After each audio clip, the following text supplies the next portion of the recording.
भारत की पवित्र भूमि हमेशा सिद्ध संतों की क्रीड़ा स्थली रही है, लेकिन इन संतों की आकाशगंगा में एक ऐसा नाम है जिसका ना तो किसी ने जन्म देखा और ना ही उनकी उम्र का कोई सटीक अंदाजा लगा सका। वे थे देवराहा बाबा। कहते हैं बाबा सैकड़ों वर्षों तक जीवित रहे।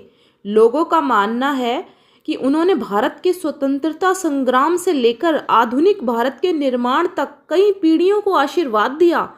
बाबा अक्सर नदी के किनारे एक ऊंची लकड़ी के मचान पर रहते थे। नंगे बदन, केवल एक छोटी सी लंगोटी पहने, वे संसार से बिल्कुल निर्लिप्त अपनी ही मौज में रहते थे। बाबा के दरबार की महिमा ऐसी थी कि भारत के प्रथम राष्ट्रपति डॉक्टर राजेंद्र प्रसाद बचपन में अपने दादाजी के साथ उनके दर्शन करने जाया करते थे। समय बदलता गया, देश बदलता गया, लेकिन बाबा वैसे ही रहे, शांत, निर्विकार और दिव्य। साल 1980 के दशक में जब राजीव गांधी भारत के प्रधानमंत्री थे, तब वे भी बाबा के दर्शन करने पहुंचे थे। उस दिन भीषण गर्मी थी। दोपहर का सूरज मानो आग बरसा रहा था। सुरक्षा के कड़े इंतजाम थे, लेकिन बाबा के मचान के पास एक नियम था, कोई भी जूते पहनकर नहीं आएगा। देश के प्रधानमंत्री, जिन्हें दुनिया का सबसे शक्तिशाली लोगों में से गिना जाता है, वे भी बाबा के सम्मान में नंगे पैर उस तपती रेत पर खड़े रहे। बाबा अपनी कुटिया के भीतर थे। जब उनकी मौज हुई, वे धीरे धीरे बाहर आए। लोगों ने देखा एक साधारण सा दिखने वाले संत, लेकिन उनके चेहरे पर ऐसी दिव्यता थी कि बड़े बड़े नेता और अधिकारी भी उनके सामने नतमस्तक हो जाया करते थे। कहते हैं बाबा ने राजीव गांधी को आशीर्वाद देते हुए कहा, देश की सेवा करना और हमेशा धर्म के मार्ग पर चलना।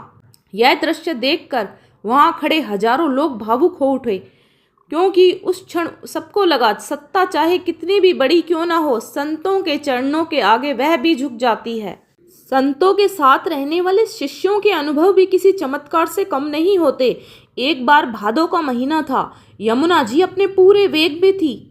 चारों तरफ पानी ही पानी था। एक युवा भक्त के मन में बाबा के दर्शन की ऐसी तड़प जगी कि उसने अपनी जान की परवाह किए बिना यमुना जी में छलांग लगा दी। जैसे ही वह मझधार में पहुंचा, लहरों ने उसे अपनी चपेट में ले लिया। तभी एक भयावह दृश्य हुआ। नदी के बड़े बड़े कछुओं ने, जो सामान्यतः इंसानों से दूर ही रहते हैं, उस भक्त को चारों तरफ से घेर लिया। मौत सामने खड़ी थी। भक्त की सांसें फूलने लगी, लेकिन तभी उसके भीतर एक दिव्य विचार कौंधा। उसने सोचा, मैं भी इस यमुना मैया की गोद में हूँ और ये कछुए भी। यदि मैया मेरी माँ है तो ये कछुए मेरे भाई बंधु है। एक भाई अपने भाई को कैसे मार सकता है? जैसे ही यह विचार आया, भक्त ने उन्हें मन ही मन प्रणाम किया और चमत्कार हो गया। वे कछुए जो शिकार करने आए थे, अचानक शांत होकर रास्ता दे गए। जब वह भक्त भीगते हुए बाबा के मचान पर पहुंचा, तो बिना कुछ कहे बाबा मुस्कुराए और बोले, बचवा तैर के आया है। आज तो यमुना जी ने तेरी रक्षा कर ली, पर ऐसा दुस्साहस फिर कभी मत करना। यह थी बाबा की अंतर्यामी शक्ति। अक्सर हम अपनी भौतिक आंखों से जो देखते हैं उसे ही सच मान लेते हैं। एक समय की बात है, दिल्ली के कुछ बड़े नेताओं और अधिकारियों ने बाबा से निवेदन किया कि वे दिल्ली के राजघाट पर आकर रहें। तर्क यह दिया गया कि वृंदावन की यमुना जी अब गंदी हो गई हैं, वहाँ कीड़े मकोड़े हैं, इसलिए बाबा जी के स्वास्थ्य के लिए दिल्ली बेहतर रहेगी। जब बाबा जी के एक प्रिय शिष्य ने यह बात बाबा तक पहुंचाई, तो शांत रहने वाले बाबा काल भैरव की तरह क्रोधित हो गए।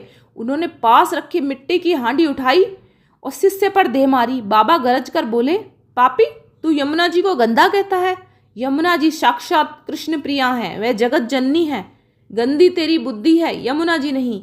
उसी रात बाबा ने वहां मौजूद पुलिस के बड़े बड़े अधिकारियों, आईजी और डीआईजी को एक ऐसी झलक दिखाई जिसे देखकर उनके होश उड़ गए। बाबा की कृपा से उन सबको दिव्य दृष्टि मिली। उन्होंने देखा कि रात के अंधेरे में यमुना जी का जल काला नहीं बल्कि नीलम की तरह चमक रहा है। जल से दिव्य प्रकाश की किरणें निकल रही हैं। मछलियां और कछुए सामान्य जीव नहीं बल्कि दिव्य आत्माओं की तरह प्रतीत हो रहे हैं। बाबा ने सिद्ध कर दिया, श्रद्धा हो तो आज भी प्रकृति का दिव्य स्वरूप देखा जा सकता है।